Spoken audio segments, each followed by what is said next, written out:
सहना भवतु सहनौ भुनक्तु सह वीर्यं करवावहै तेजस्विनावधीतमस्तु मा विद्विषावहै। ॐ शान्ति शान्ति शान्तिः। ॐ यं ब्रह्मा वरुणेन्द्ररुद्रमरुतः स्तुन्वन्ति दिव्यैस्तवैः वेदैः साङ्गपदक्रमोपनिषदैः गायन्ति यं सामगाः ध्यानावस्थिततद्गतेन मनसा पश्यन्ति यं योगिनः यस्यान्तं न विदुःसुरासुरगणाः। देवाय तस्मै नमः देवाय तस्मै नमः।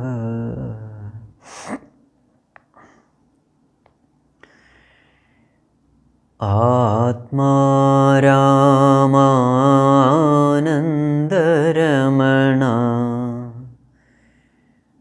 Achyut Keshav Harinarayan.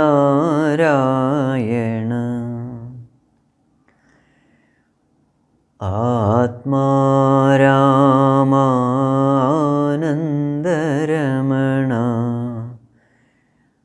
Achyut Keshav Harinarayan.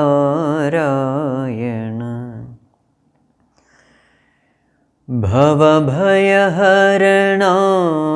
वन्दितचरणा भवभयहरणा वन्दितचरणा रघुकुलभूषण Rajivlochan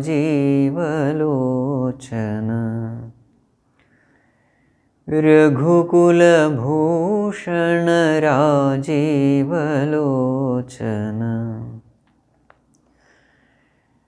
Adinarayana अनन्तशयना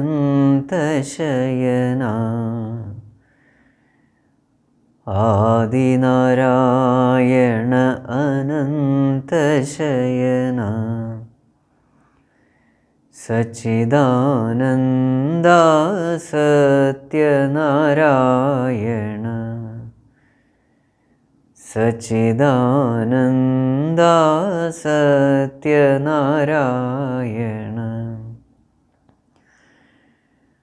भवभयहरणा वन्दितचरणा भवभयहरणा वन्दितचरणा रघुकुलभूषण Rajivlochan रघुकुलभूषण Rajivlochan.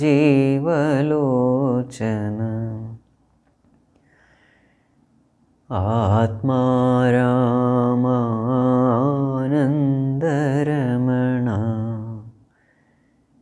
आनन्दरमण।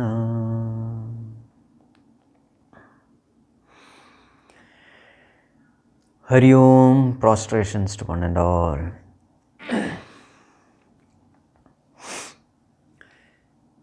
So yesterday we were discussing the importance of values, the importance of understanding the value of values.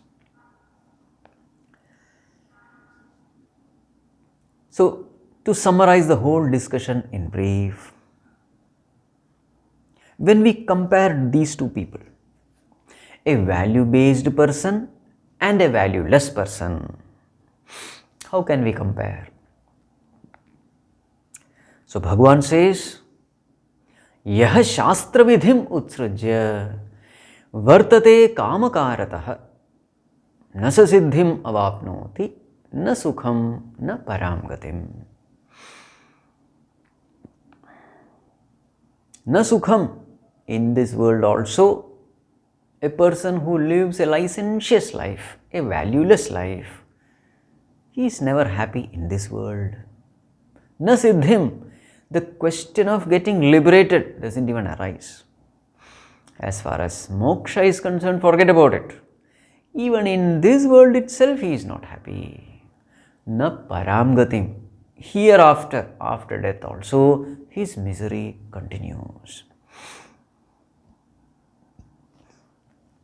A person who follows a life of values, who lives a life of values, he is happy with himself. He is happy in his family. He is happy with other families also. In fact, a person who truly lives a life of values, for him, Vasudhaiva Kutumbakam, the whole world is a family.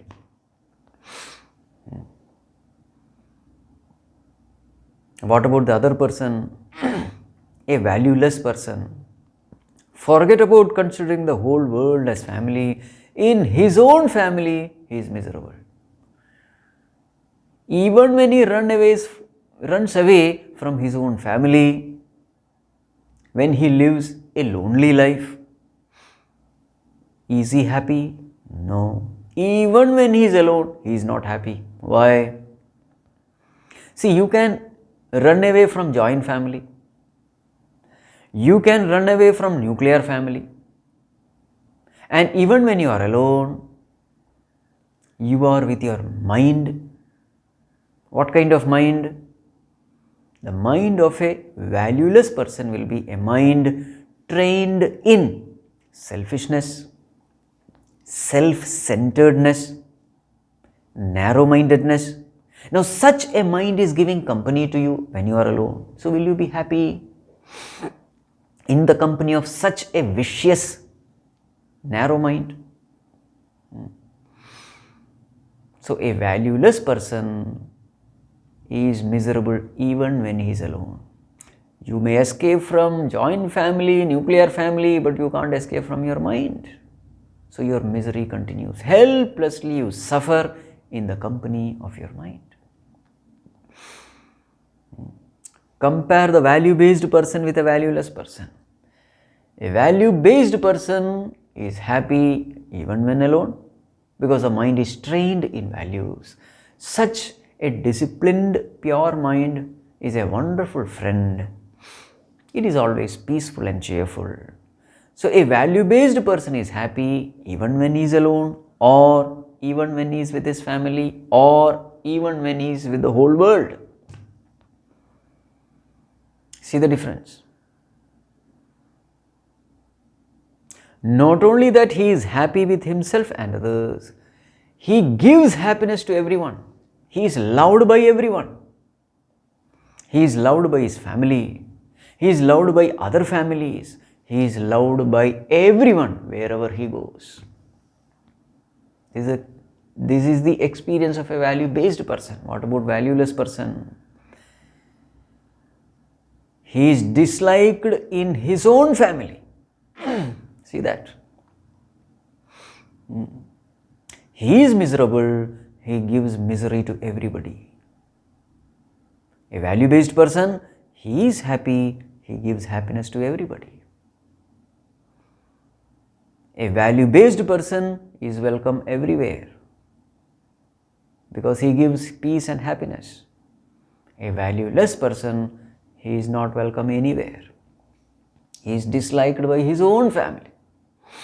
Isn't it? See the difference. Moreover, from the spiritual standpoint, a value-based person, he evolves spiritually. Every time he practices his values, his mind becomes pure.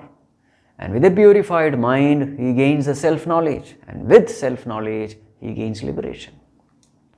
Even if he has not gained liberation, one thing is for sure, he is evolving spiritually. Siddhim. If he doesn't gain liberation, but one thing is for sure, spiritual evolution is guaranteed. What about the other person? it is not spiritual evolution, it is spiritual devolution. He doesn't spiritually progress, he regresses, comes back, goes down. See the difference? So from the spiritual standpoint also, a value-based person evolves. And after death, what happens after death? A value-based person goes to the higher worlds, Paramgatim. Uttamagati he gets. What about the other person? He doesn't go to the higher world, he goes to the lower world.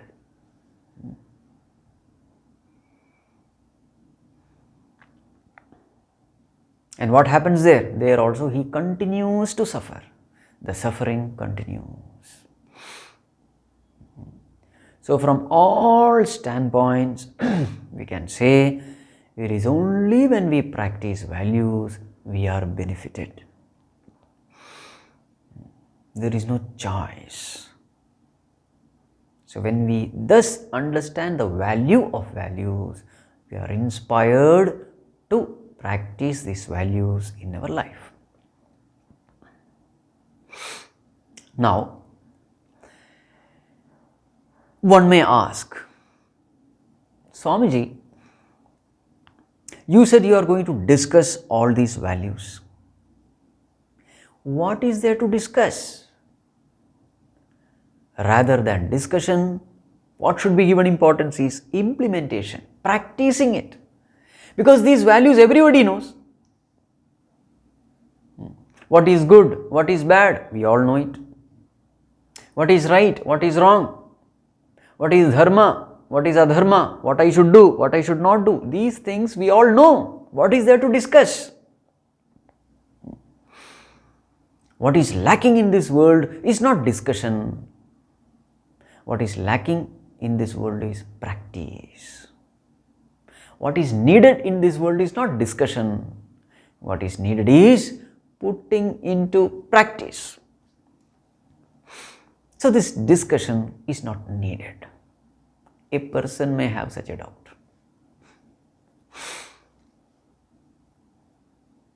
The answer to this question is no, discussion is absolutely needed. Because these topics are very, very, very, very subtle. Dharma Shastra is very subtle. It is not very easy to understand what is right and what is wrong. A lot of discussion is necessary, lot of analysis is necessary, lot of deep thinking is necessary.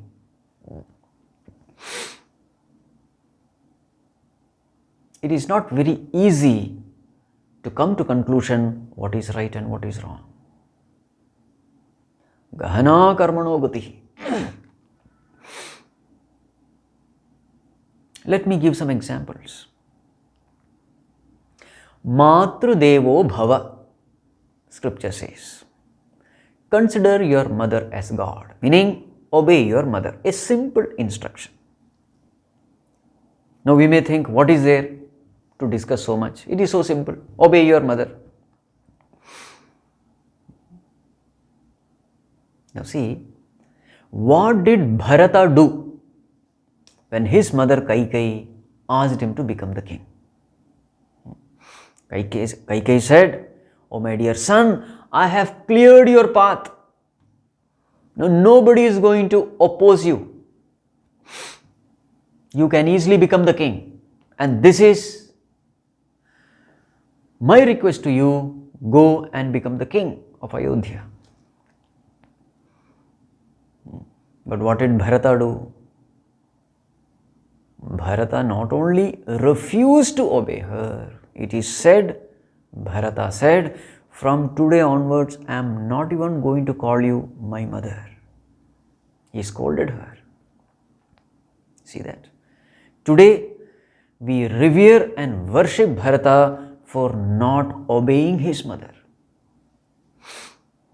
Scriptures say Matrudevo Bhava, but here is a person who has gone against it and today we revere. You see how complicated the scriptures are. To understand the injunctions of the scripture is not easy. We cannot just take literally the instruction from the scriptures and practice. No. Lot of analysis is necessary. Deep thinking is necessary. In the same way, Pitru Devo Bhava. Look at Prahlada. His father Hiranyakashipu said, don't take the name. There is nothing called God. I am that God. There is nobody other than me who is God. So don't chant this name called Hari. This is what Hiranyakashipu said. What did Prahlada do? He disobeyed his father, and today we worship Prahlada as one of the greatest devotees of the Lord. What did he do? He went against Pitru Devo Bhava. He disobeyed his father. In the same way, Acharya Devo Bhava. Consider your teachers as God. What did Bhagavan ask Arjuna to do? Shoot them and kill them. Look at that. In the battlefield, Bhagavan did not ask Arjuna to worship his teacher. Bhagavan asked him to kill his teacher.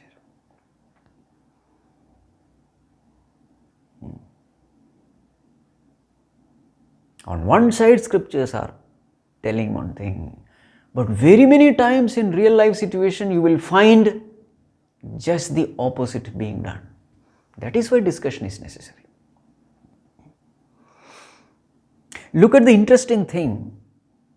In these 20 values which we are going to discuss, one value is Ahimsā, non-violence.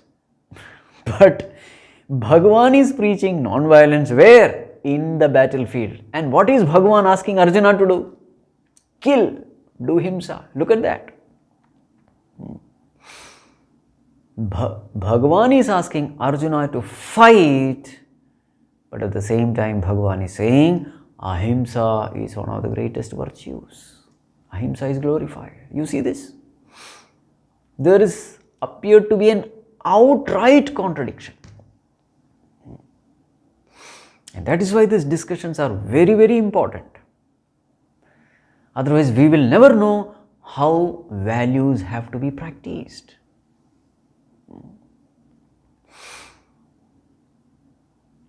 One of our Swamijis of Chinmaya mission, he was in the airport. So when he was seated there, one coated, suited, booted person came to him. He said, Swamiji, I was a Hindu. Now I have converted my religion to Christianity. Swamiji, ask why. Swamiji said, why should I be bothered about it? He said, no, you ask why. He was persistent. So Swamiji said, okay, tell me why. Why did you convert your religion? He said, Swamiji, this non-violence is preached by all religion, but there is only one person who really followed it, and that is Jesus. Look at Krishna. He asked Arjuna to fight, and very many wars he had led. Look at Muhammad. He also fought many wars. But look at Jesus. He is the only person who did not fight any war. Not only that, look at his philosophy. He says, if somebody hits you on one cheek, show the other cheek also. Look at that great philosophy.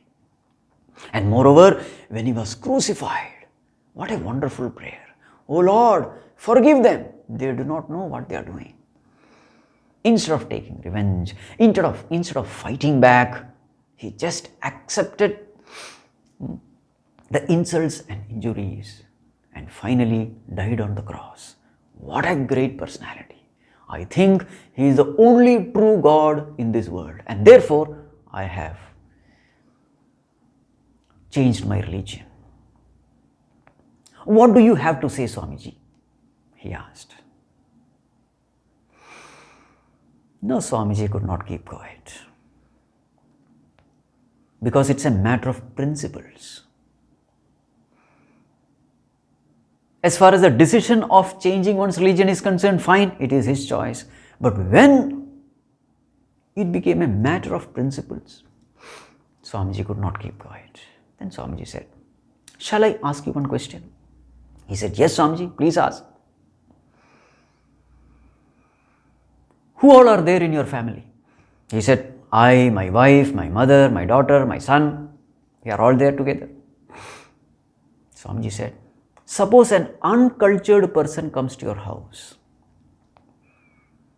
and misbehaves with your wife. What will you do? According to your philosophy of showing the other cheek, you will say, why only wife?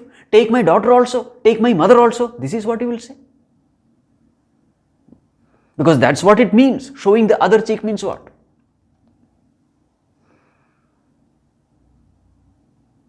That person was disturbed.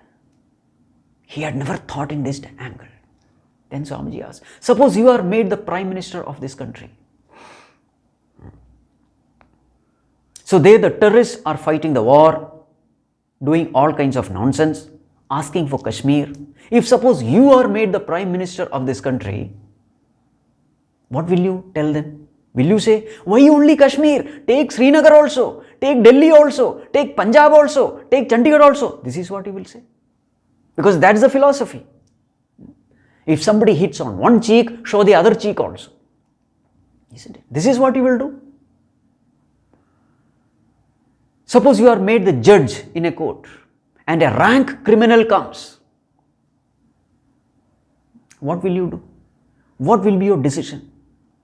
Here is a person who has committed so many crimes.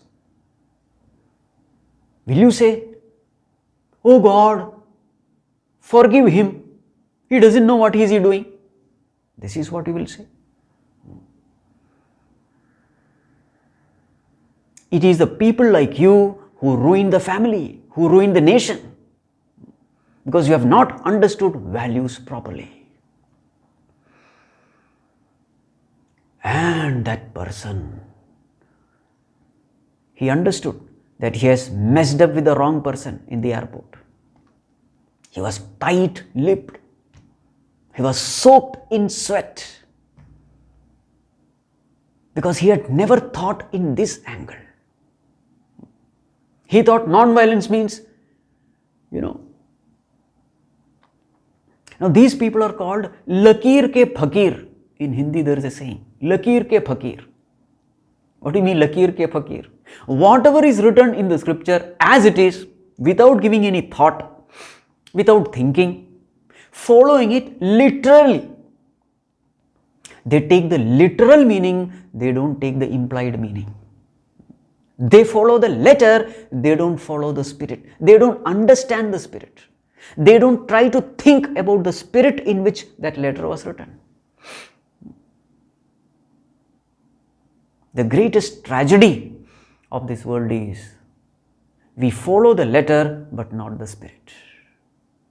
We follow the Vachyartha but not the Lakshyartha. We follow the literal meaning, not the implied meaning. All the terrorists in this world are formed only because of this. They are taught only to read, not to think. Look at these terrorists. They say, our prophet said this, so we have to do. Our scripture said this, so we have to fight and kill. See the blunder. They are trained only to read, they are not trained to think. And what are they doing? Only bloodshed. Everywhere. What is the cause of bloodshed due to this religion? There is only one reason, lack of right thinking. These values are given, we don't know how to apply it. For application, you have to think deep. A detailed analysis is necessary. Otherwise, we will wrongly apply these values. Very many times, a virtue, when wrongly applied, becomes a vice.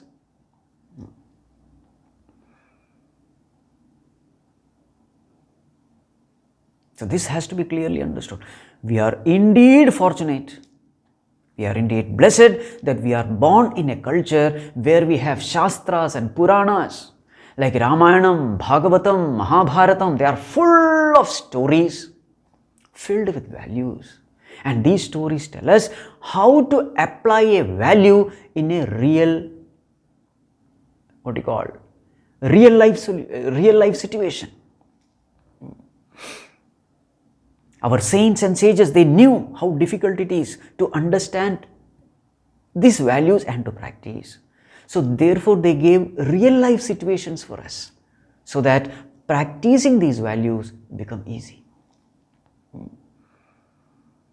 That is the reason we have so many stories in the Puranas, in the Ramayana, in the Mahabharata, etc. So many stories are given.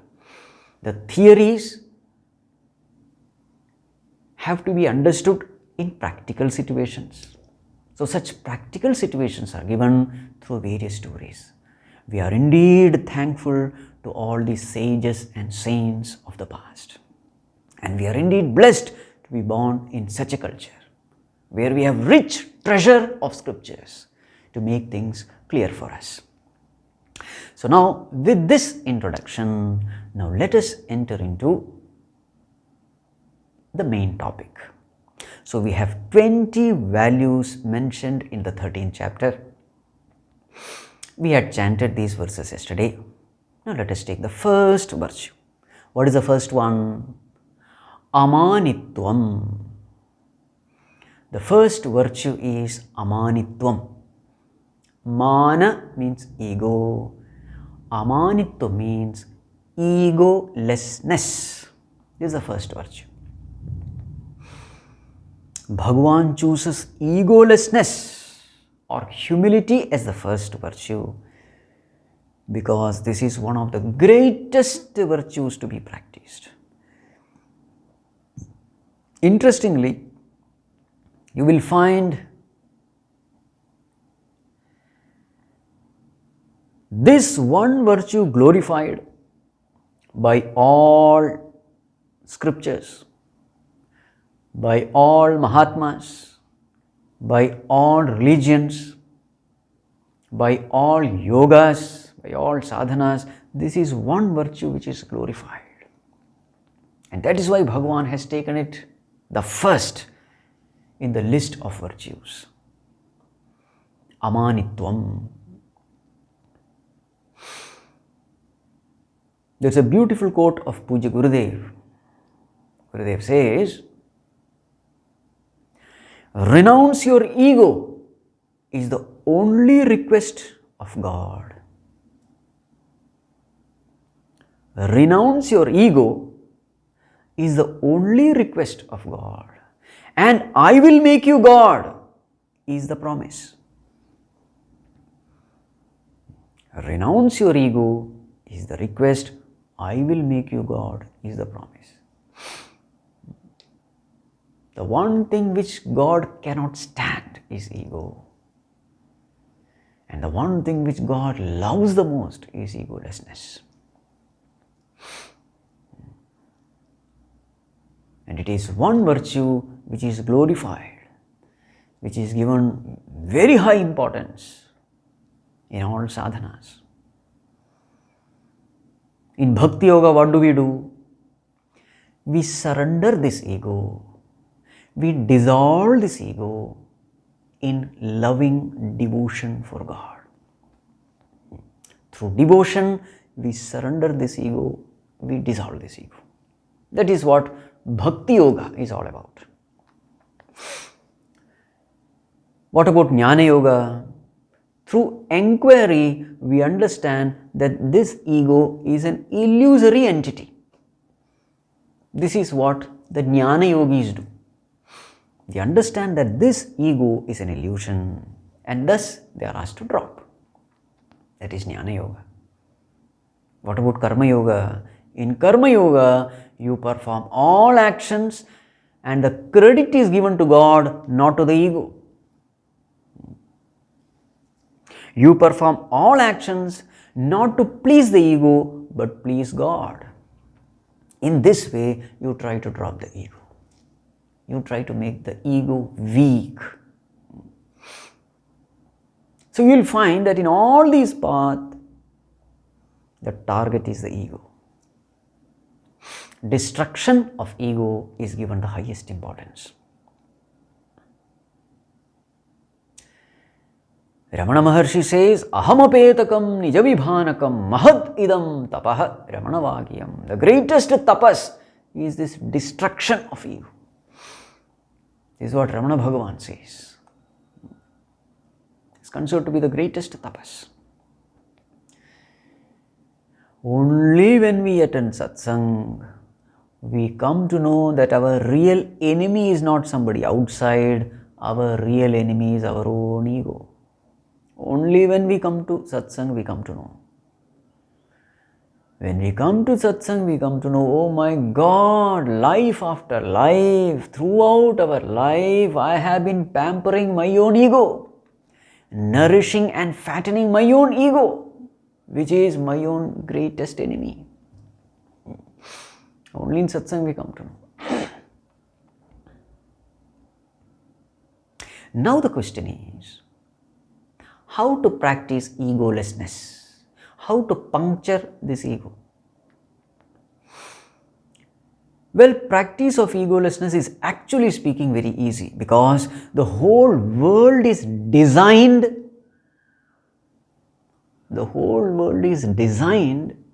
so that we can easily drop this ego.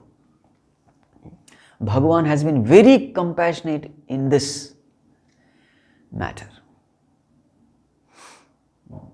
The world is designed in such a way that we can drop the ego very easily. So what we have to do?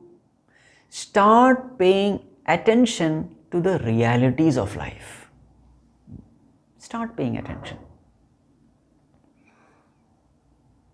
When we pay attention to the realities of life, what do we find? We all are alive on this planet.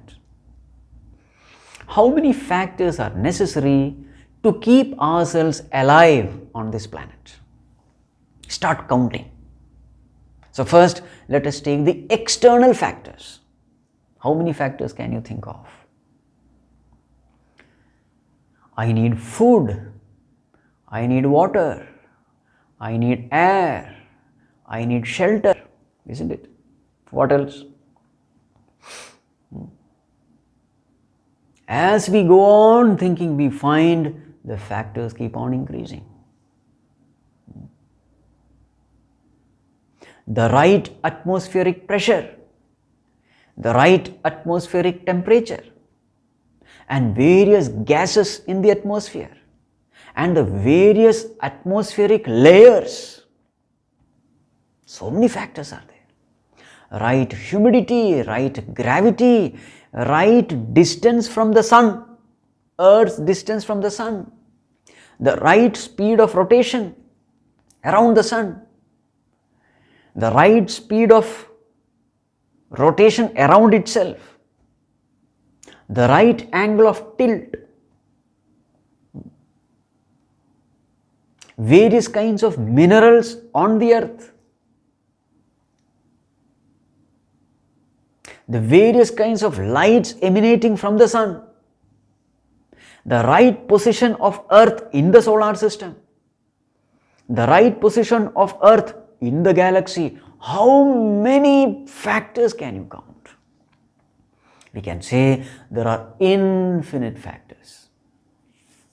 Infinite factors, external factors, they are responsible for keeping me alive on this planet. Now what about internal factors inside the body? Oh my God. Brain has to function, liver has to function, kidney has to function, pancreas has to function, and there are so many complicated functions: respiratory function, digestive function, blood circulation, excretion. If you just take one small patch of skin and take a microscope, nowadays you have all kinds of microscope which can magnify thousands of times. Take a microscope and just see what happens on a very small patch of skin. You will be amazed the amount of activities that happen there. The old cells are replaced by the new cells. The hairs are growing. Sweat is being formed. Dirts are being collected. So many activities are happening on that small patch of skin. So you can imagine the amount of complications that are there in this body, and we are not aware of anything. The $1,000,000 question is infinite factors outside, infinite factors inside, they are all responsible for keeping me alive. How many factors are in my control? Not even one. Not even one. So therefore I have to conclude, life is not mine, life is a gift given to me by God.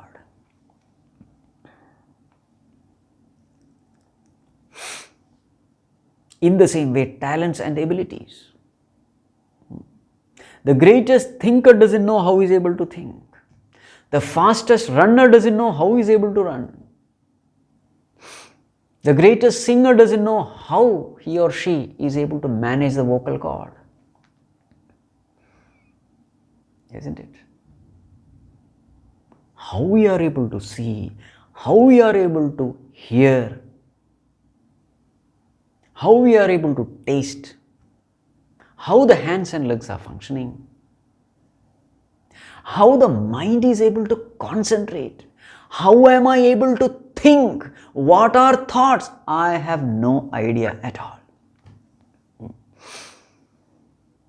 So finally, I conclude, O Lord, I am nothing, I have nothing, I know nothing, I can do nothing.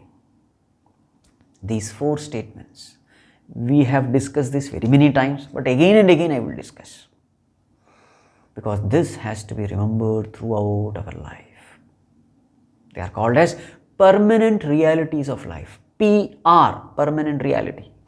So what are the permanent realities of life? I am nothing, I know nothing, I have nothing, I can do nothing. Permanent realities. PR. Remember this code, PR. I will be using it again later.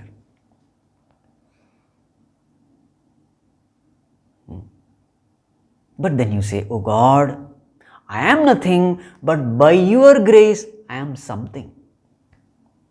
I have nothing, but by your grace I have something. By your grace I know something. By your grace I can do something. So when you start paying attention to the realities of life, 2 great virtues start developing in you. And what are these 2 great virtues? Humility and gratitude. Very, very, very important virtues. Humility and gratitude. In your own eyes, you are a nobody. In your own eyes, you are an insignificant person. And at the same time, you are totally grateful to God for whatever you have received. So, humility and gratitude, they are great virtues of life. In fact, they are so great virtues that if you can develop only these 2 virtues, I guarantee you all your mental problems will just vanish. All the psychological problems which you have, it will just vanish. Just try practicing this for just 1 month. Whenever the ego bloats, puncture it by meditating on the permanent realities of life, PR. Puncture it. Don't allow the ego to bloat. You will have tremendous peace of mind. Because the one thing which takes away the peace is ego. All psychological problems are directly or indirectly connected to this Mr. Ego. Yes.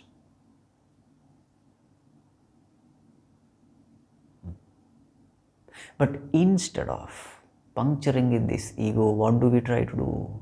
Unknowingly we boost the ego. How do we boost the ego? by paying attention to the impermanent realities of life. Impermanent reality, IR. Remember this code. Which is the other one? PR. Permanent reality. What is this? Impermanent realities. What are these impermanent realities of life? Name, fame, power, position, possession, abilities, talents, wealth, education, looks, family, caste, creed. These are all impermanent realities of life. So how do we boost our ego? We boost our ego by paying or by giving importance to the impermanent realities of life. Instead of giving importance to permanent reality, what is permanent reality? Please don't forget, I am nothing, I know nothing, I have nothing, I can do nothing. Permanent reality, PR. So instead of giving importance to PR, we are giving importance to IR. And when you give importance to IR, the ego bloats. The ego is boosted. You become an egoistic person.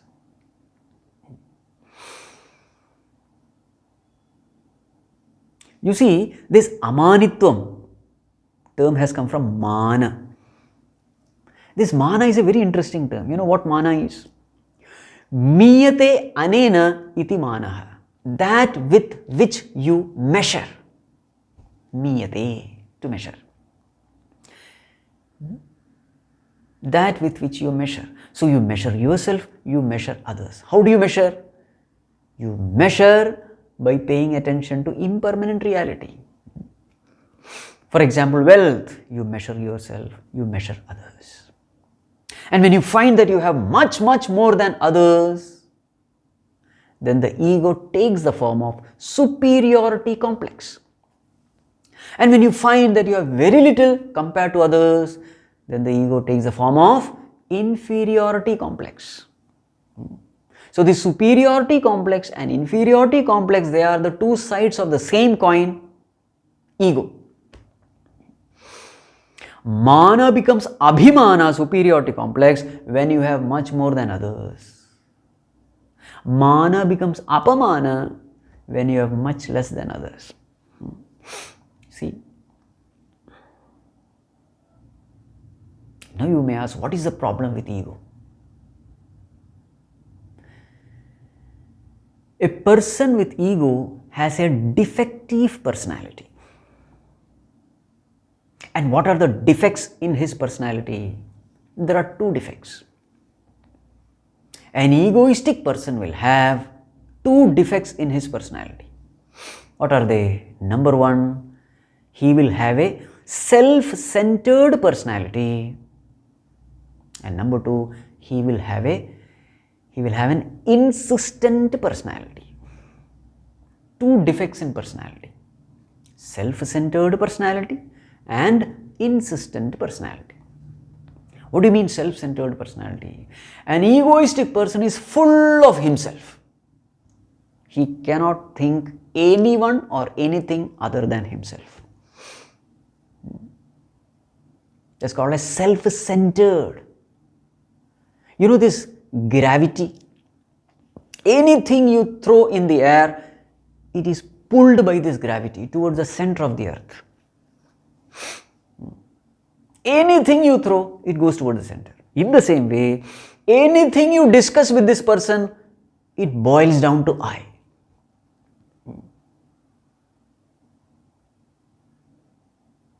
He comes to himself.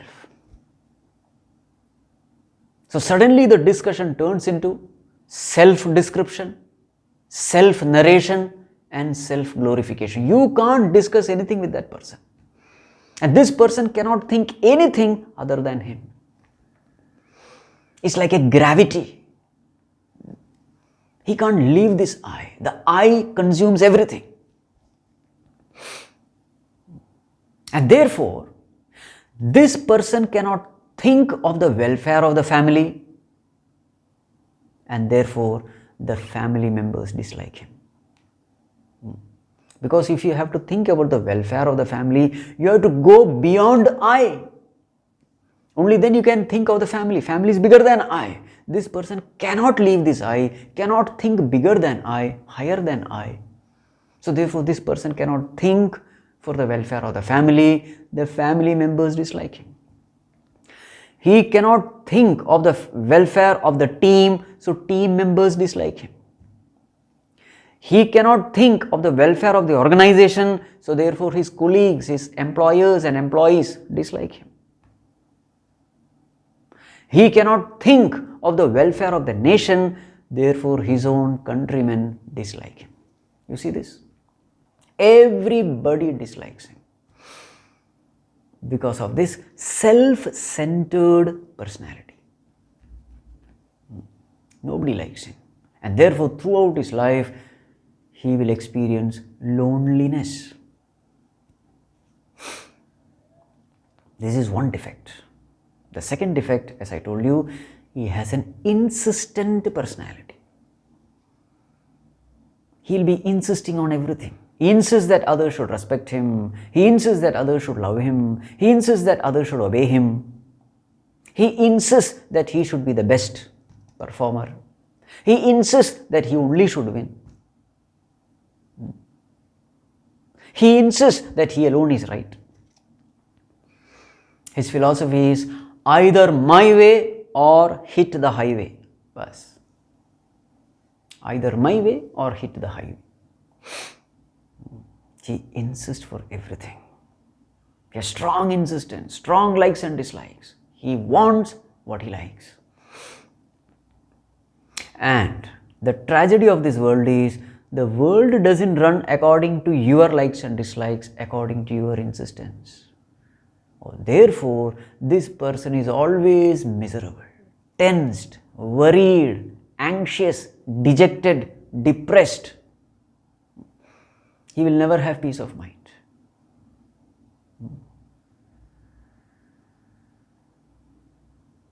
An egoistic person can never have peace of mind.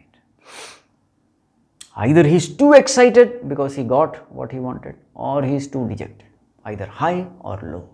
Never balanced, never peaceful. So here is a personality who is disliked by everybody. Here is a personality who has no peace at all. Look at his condition.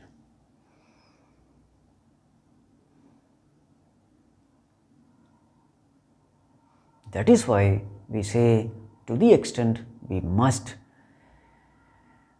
dissolve, dilute this ego. Now, we have to discuss one more point, a subtle point. Very many times, humility is misunderstood as inferiority complex, or inferiority complex is misunderstood as humility, because they both appear very similar.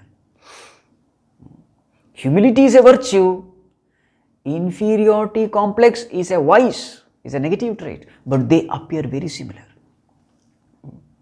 A humble person also says, I am nothing, I know nothing, I am a nobody. A person with inferiority complex also says the same thing, I am a nobody, I am nothing. But then what is the difference? The verbal language and the body language appear to be the same for a humble person and an inferiority complexed person. The body language and verbal language appear to be the same. But one is a virtue, the other is a vice. We have to be very clear. See, this is where discussion is necessary, deep thinking is necessary. What is the difference? Difference number one, a humble person is always cheerful and happy. A person with inferiority complex is always miserable. He is not happy. Though he says, I am a nobody, he is not happy when he says nobody. See this? What is the difference? A humble person is in touch with the PR of life. An inferiority complexed person is in touch with the IRs of life. I hope you remember PR and IR.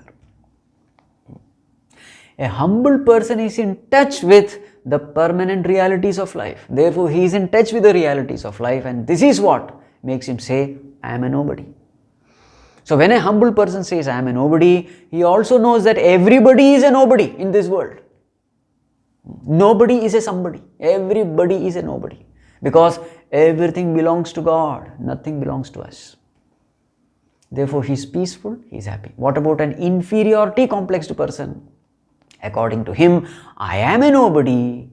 But in the society, there are so many people who are somebody. Today I am a nobody. Tomorrow I want to become a somebody. And when I become a somebody, I will be very happy. This is his condition. He is a discontent person. He is an unhappy person. He is a miserable person. He is a jealous person. Look at the difference. A humble person is a peaceful person. He is in touch with the realities of life. Both appear to be meek and lowly, but there is a huge difference. One is a virtue, the other is a vice.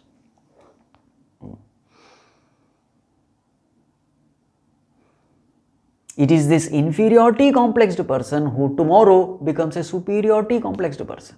When he gets lot of things, then the very same inferiority complex becomes superiority complex. Whereas a humble person remains humble always, because he is in touch with the permanent realities of life. So humility is a virtue, inferiority complex is a negative trait. Both appear to be similar. In the same way, self-respect and superiority complex, they appear to be same. Both of them have a good feeling about oneself. Self-respect, in Sanskrit is called Swabhimana, it's a virtue. Self-dignity, self-respect is a virtue. Superiority complex is a negative trait, it is a vice. Both appear similar. What is the difference? A person with self-respect, he is in touch with the PRs of life. A person with superiority complex, he is in touch with the IRs of life.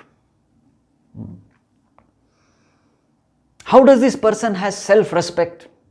There can be many reasons, but the greatest reason is Lord himself is there in my heart, residing. So therefore this entity, this physical body is worshipful. I may be an idiot, but Bhagavan himself is residing in this body. He is every life in this body. So therefore this body is respect worthy. So the greater reason for self-respect is his knowledge that the Lord is residing in this. The omniscient, the omnipotent, omnipresent Lord is residing. So therefore this entity deserves respect and reverence. So he has lot of self-respect for himself. But please understand, even when he is having self-respect, he is respecting others also, because the very same Lord is residing in everyone. He doesn't have any superiority complex.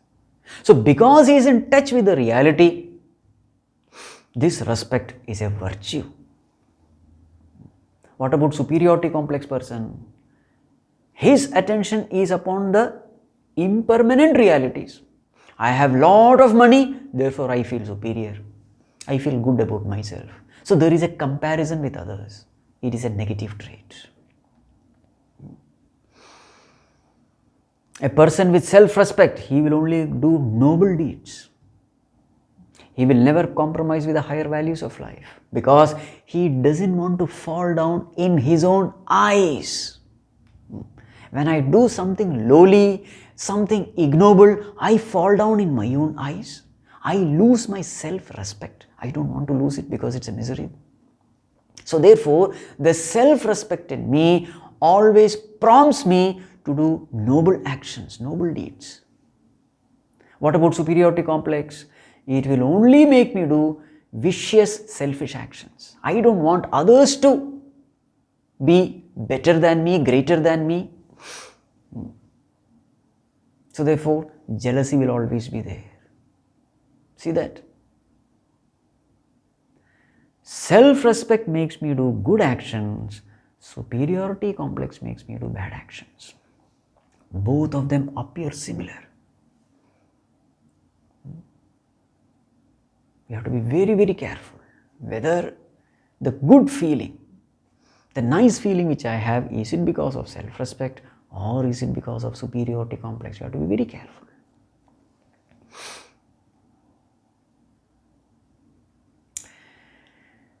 To conclude the discussion, this world is like an ICU. What is ICU? Intensive care unit, isn't it? In a way it is true, because the Lord is intensely taking care of each and every one of us. He is taking care of us, as Saint Augustine says. He is taking care of us, He is loving us as though we are the only one in this world. So intensely He is taking care. Just like how the patients are taken care in the intensive care unit. In that unit, all the time the doctors and nurses, they take care of these patients. In the same way the Lord is taking care of each one of us. So this world can be rightly said ICU. But there is another meaning for ICU. What is that meaning? ICU means eye-crushing university. This world is designed in such a way that the main purpose of this world is to crush this eye. Have you seen these machines, crushing machines? Monstrous crushing machines are there. You put a car, you put a scooter, you put a refrigerator, you put a television, you put big, big rubber tires. In moments, that rotating teeth that crushes it, powders it, and you can collect it from the other end. Small, small pieces.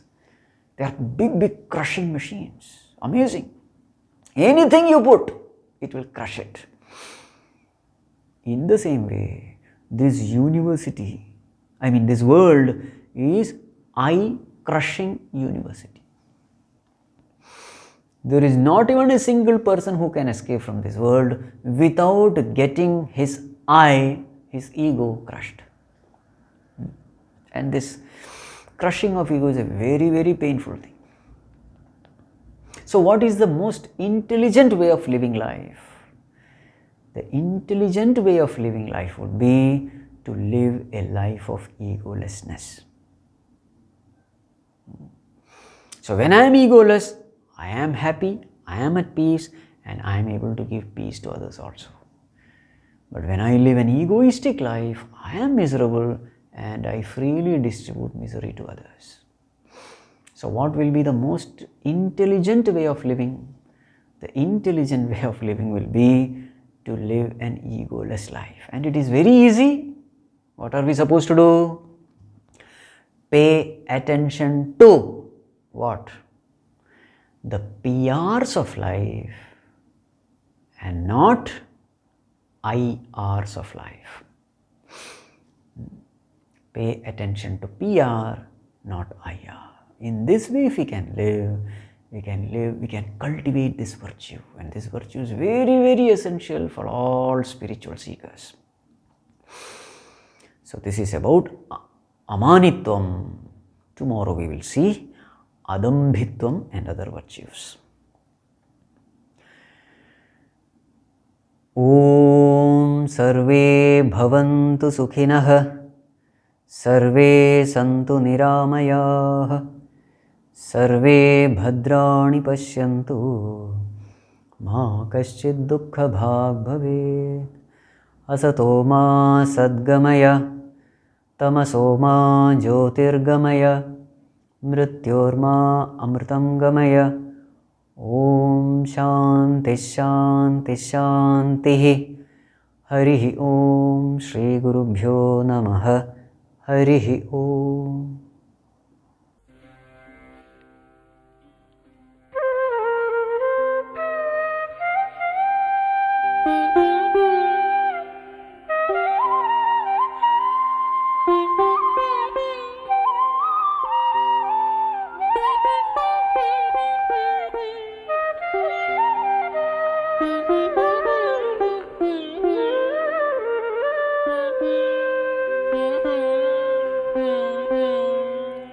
Shankara ಗುರೋ ಜಯ ಶಂಕರ ಗುರೋ, ಶಂಕರ ಗುರೋ ಜಯ ಶಂಕರ ಗುರೋ, ಶಂಕರ ಭಗವತ್ ಪಾದ ಶಂಕರ ಗುರೋ, ಶಂಕರ ಗುರೋ ಜಯ ಶಂಕರ ಗುರೋ, ಶಂಕರ ಭಗವತ್ ಪಾದ ಶಂಕರ ಗುರೋ, ಶಂಕರ ಗುರೋ ಜಯ ಶಂಕರ ಗುರೋ, ಶಂಕರ ಗುರೋ ಜಯ ಶಂಕರ ಗುರೋ, ಶಂಕರ ಭಗವತ್ ಪಾದ ಶಂಕರ ಗುರೋ, ಶಂಕರ ಗುರೋ ಜಯ ಶಂಕರ ಗುರೋ, ಶಂಕರ ಭಗವತ್ ಪಾದ ಶಂಕರ ಗುರೋ, ಶಂಕರ ಗುರೋ, ಶಂಕರ ಗುರೋ, ಶಂಕರ ಗುರೋ, ಶಂಕರ ಗುರೋ, ಶಂಕರ ಭಗವತ್ ಪಾದ ಶಂಕರ ಗುರೋ, ಶಂಕರ ಗುರೋ ಜಯ ಶಂಕರ ಗುರೋ.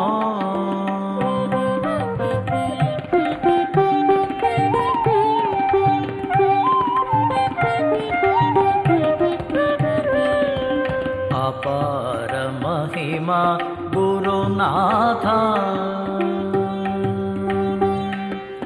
ಅಪಾರ ಮಹಿಮಾ ಗುರುನಾಥ, ಕೃಪಾ ಸಾಗರ ಗುರುನಾಥ, ಅಪಾರ ಮಹಿಮಾ ಗುರುನಾಥ, ಕೃಪಾ ಸಾಗರ ಗುರುನಾಥ, ಗುರುನಾಥ ಜಯ ಗುರುನಾಥ,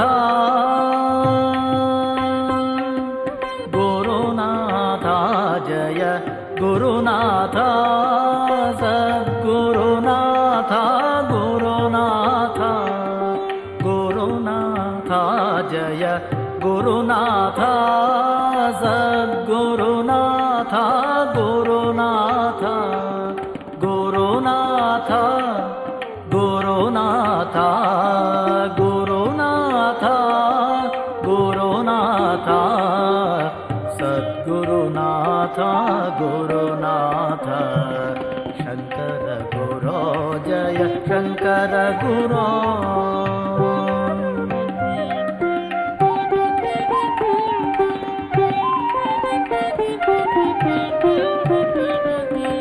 ದೀನ ದಯಾಳೋ ಗುರುನಾಥ,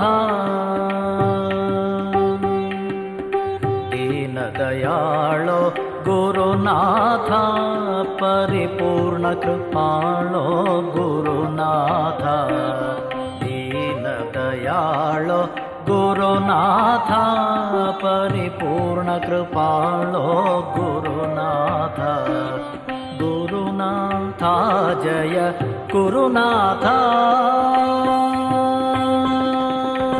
ಗುರುನಾಥ ಜಯ ಗುರುನಾಥ, ಸದ್ಗುರುನಾಥ ಗುರುನಾಥ, ಗುರುನಾಥ ಜಯ ಗುರುನಾಥ, ಸದ್ಗುರುನಾಥ ಗುರುನಾಥ, ಗುರುನಾಥ, ಗುರುನಾಥ, ಗುರುನಾಥ, ಗುರುನಾಥ, ಸದ್ಗುರುನಾಥ ಗುರುನಾಥ, ಶಂಕರ ಗುರೋ ಜಯ ಶಂಕರ ಗುರೋ, ಶಂಕರ ಭಗವತ್ ಪಾದ ಶಂಕರ ಗುರೋ, ಶಂಕರ ಗುರೋ ಜಯ